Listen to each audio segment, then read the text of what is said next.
कृष्ण दंड प्रणाम। भगवद गीता के अध्याय 2 के श्लोक संख्या 23 के बारे में जा रहा है। ओम ज्ञानतिमिरान्धस्य ज्ञानाञ्जन शलाकया चक्षुरुन्मिलितं तस्मै श्री गुरु नमो विष्णुपादाय कृष्णप्रेष्ठाय भूतले श्रीमद् भक्ति वेदांत स्वामिति नाम। नमस्ते सरस्वते देवे गौरवाणी प्रचारणे निर्विशेषा शून्यवादी। जय श्री कृष्ण चैतन्य प्रभु नित्यानंद श्री अद्वैत गदाधर श्रीवासादि गौर भक्तवृंद। हरे कृष्ण कृष्ण कृष्ण हरे हरे, हरे राम राम राम। भगवत गीता के श्लोक संख्या 23 अध्याय 2 में कहा गया है, आत्मा के बारे में बताया गया। नैनम छिन्दन्ति शस्त्राणि नैनम दहति पावका न चैनम क्लेदयन्नापन शोषयति मरुता। यह आत्मा न तो कभी किसी शस्त्र द्वारा खंड खंड किया जा सकता है, न अग्नि द्वारा जलाया जा सकता है, न जल द्वारा भिगोया जा सकता है, और न वायु द्वारा सुखाया जा सकता है। शास्त्र में श्रील प्रभुपाद बोलते हैं कि सारे हथियार, तलवार, आग्नेयास्त्र, वर्षा के शस्त्र, चक्रवात आदि सभी अस्त्र शस्त्र आत्मा को मारने में असमर्थ हैं। ऐसा प्रतीत होता है कि आधुनिक मिसाइलों के अतिरिक्त मिट्टी, जलवायु, आकाश आदि के भी अनेक प्रकार के हथियार होते थे। यहाँ तक कि आधुनिक युग में न्यूक्लियर वेपन्स की गणना में आग्नेयास्त्रों में की जाती थी, किंतु पूर्व काल में विभिन्न पार्थिव तत्वों से हथियार बने हुए रहते थे। आग्नेयास्त्रों का सामना जल के वरुण हथियारों से किया जाता था, जो आधुनिक विज्ञान के लिए अज्ञात है। उन्होंने अस्त्र शस्त्रों का जो उपयोग किया था आधुनिक विज्ञान में पता नहीं है किसी को।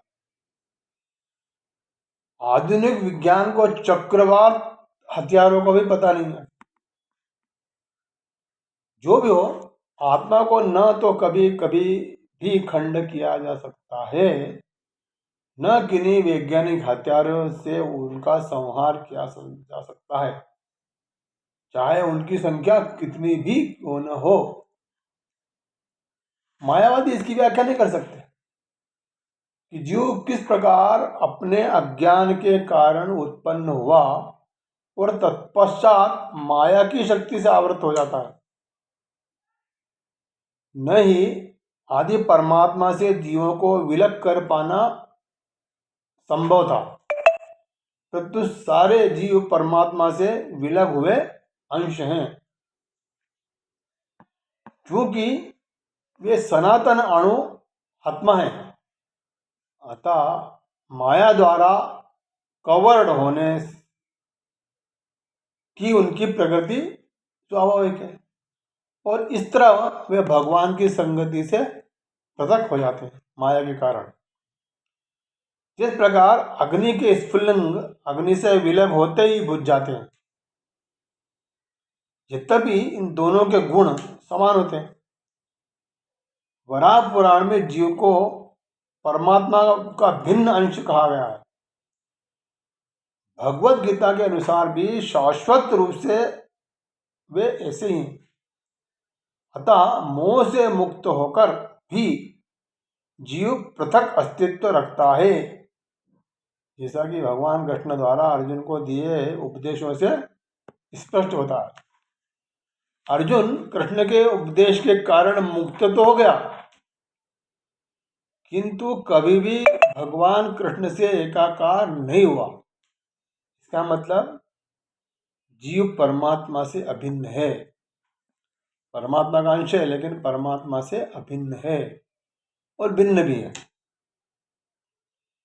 श्लोक संख्या 24 में कहा गया है, अच्छेद्यो यमधायो यमक्लेजो शोष एव च नित्य सर्वगता स्थाणुरचौलोयम सनातना।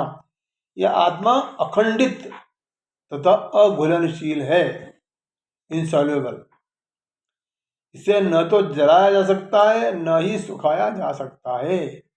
यह शाश्वत, सर्वव्यापी, अधिकारी, स्थिर, अविकारी तथा सदैव एक सा रहने वाला है।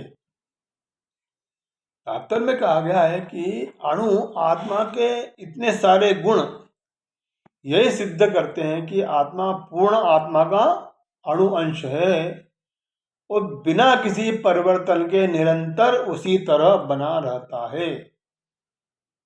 इस प्रसंग में अद्वैतवाद को व्यवहार करना काफी कठिन है, क्योंकि अणु आत्मा कभी भी परमात्मा के साथ मिलकर एक नहीं हो सकता।